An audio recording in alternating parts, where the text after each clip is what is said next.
You want to sleep, no, no. You want to sleep, bitch? Boom, check, boom, boom. Go. In Johannesburg, the crime rate had reached critical levels. The police tried to handle the situation on their own, but daily losses among officers continued to grow.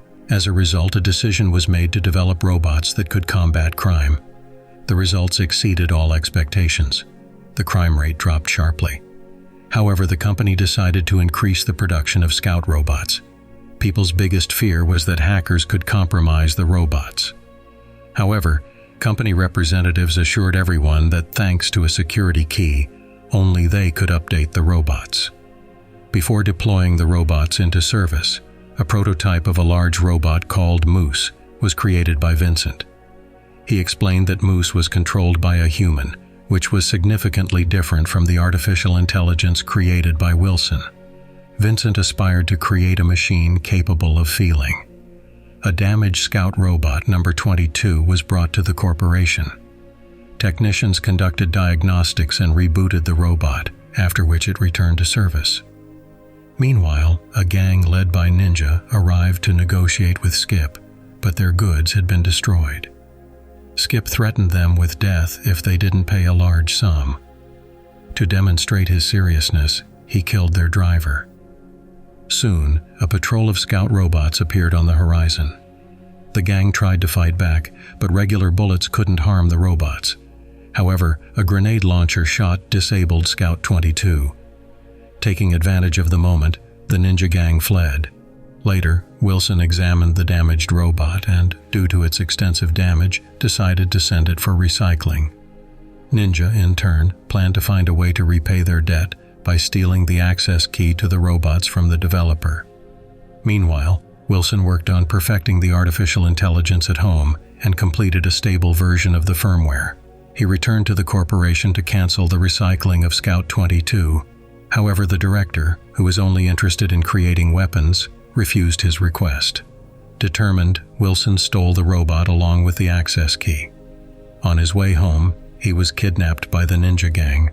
At the same time, the police were shown the large robot, Moose. Vincent described its capabilities, emphasizing that it could even take down an aircraft. A police officer questioned the need for such power to fight crime, but Vincent urged him to think on a larger scale. Moose could be useful not only for the police. Nevertheless, the officer prohibited the deployment of Moose. At the gang's base, Ninja forced Wilson to reprogram the robot to work for them. Wilson explained that the robot had the intelligence of a newborn and could theoretically be taught, but that it would take time. Another issue was that the battery was damaged and melting into the robot's frame, leaving it with only 5 days of operation. The gang named the scout Chappie. Meanwhile, Vincent noticed the disappearance of the access key and discovered it was located in the activated Scout 22.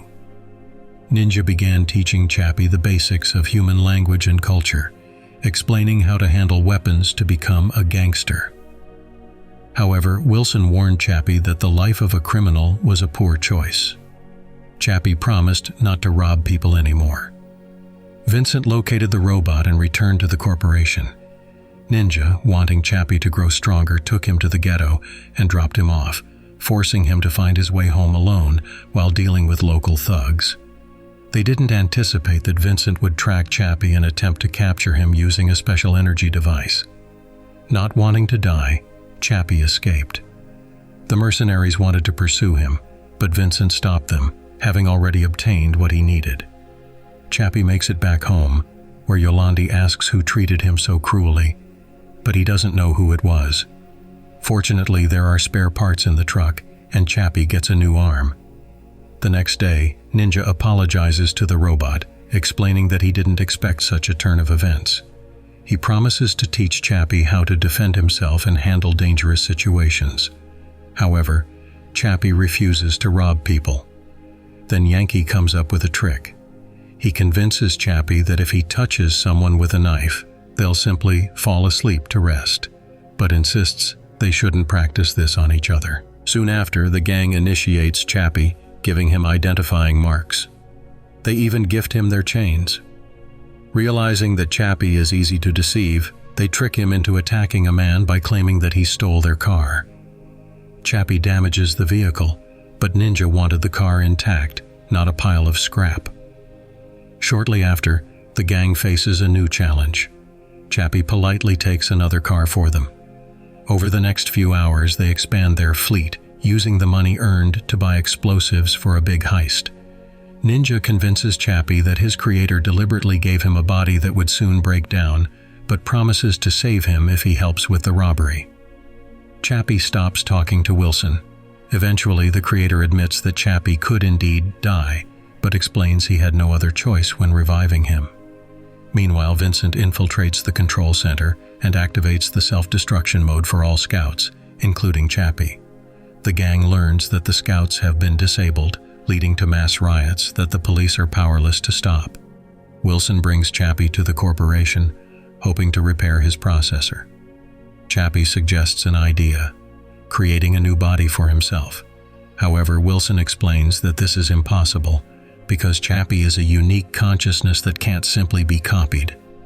Vincent, spying on their conversation, is shocked that the robot behaves like a human. Chappie steals the control helmet from Moose and escapes.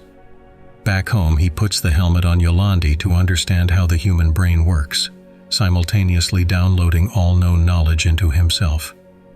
In the end, he manages to create a copy of his consciousness. Soon, Ninja and Chappie take part in a cash-in-transit heist. Meanwhile, Vincent gets approval to deploy Moose and heads to Ninja's base to eliminate everyone. First, Vincent takes out Skip, then bombards the gang with missiles. Chappie tries to stop Moose, but in the chaos, he loses his friend Yolandi, who suffers a fatal injury. However, Chappie manages to activate a detonator, destroying Moose. Later, Chappie and Wilson make it to the factory. Though furious, Chappie spares Vincent's life. Soon the police surround the building and start working on getting the door open. Chappie takes a dying Dion to the lab and connects him to the helmet, successfully uploading him into a robot body. Dion wants to return the favor, so he runs to Vincent's computer and uses the key to reactivate all the scouts.